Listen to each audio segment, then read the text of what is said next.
Christians, a common refrain amongst believers when contemplating desired outcomes in their lives is to pray about it. And there is nothing wrong with this except for when that for which you intend to pray about is contrary to that which has already been immortally crystallized in the Word of God. God told Sarah and Abraham that he would provide a child. He promised them that he would provide them a child from the dead and barren womb of Sarah.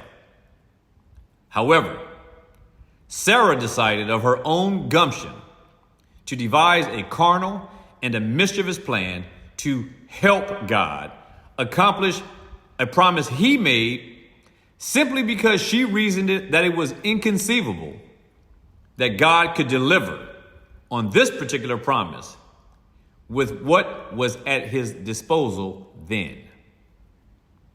She did not reason that if God would promise a certain end, that the means to that end were also contemplated in that promise. So, she then took that plan to Abraham. Now, no doubt, Abraham, upon hearing this plan that Sarah had hatched, and him being a friend of God, close to God, a faithful man of God, I think we can safely say and assume that Abraham, after hearing Sarah's plan, decided that he should pray about it. Perhaps Sarah even prayed about it. After all, she is putting another woman in her bed. She probably thought long and hard about this because she wanted the fulfillment of their promise so badly that she was willing to go to these extremes. And it was probably excruciating for her, so she probably prayed about it. In the end, we know that they both agreed to this grievous sin, and it would not be surprising if Abraham did not get his answer immediately, if you know what I mean. But notice I said his answer, not God's answer. It is all too often that we as believers, where we take praying about it to be in the place of being obedient to what the Word of God has already made clear on the matter.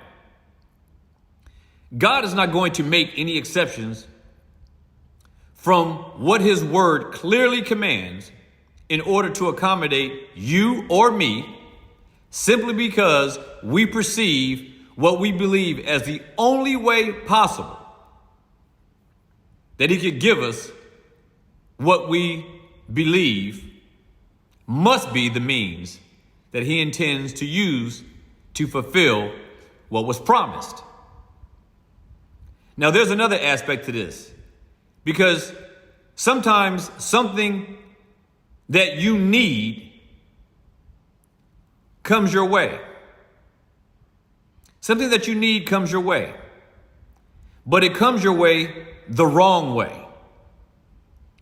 And so, for example, let's say you have a mortgage payment that if you don't pay it, that $5,000, that you're going to lose your house. And then you find a wallet or a purse that has $5,000 worth of cash in it and the ID of the person who lost it. The $5,000 in that purse is exactly what you need to pay and keep your house. So you contemplate, do I give the purse back to the woman? Or do I give it back to her, keeping the $5,000? Or do I give her the $5,000 back and the purse? So then what do? You go pray about it. This is clear. The clear directive here from the Word of God is to find that person and give that money back.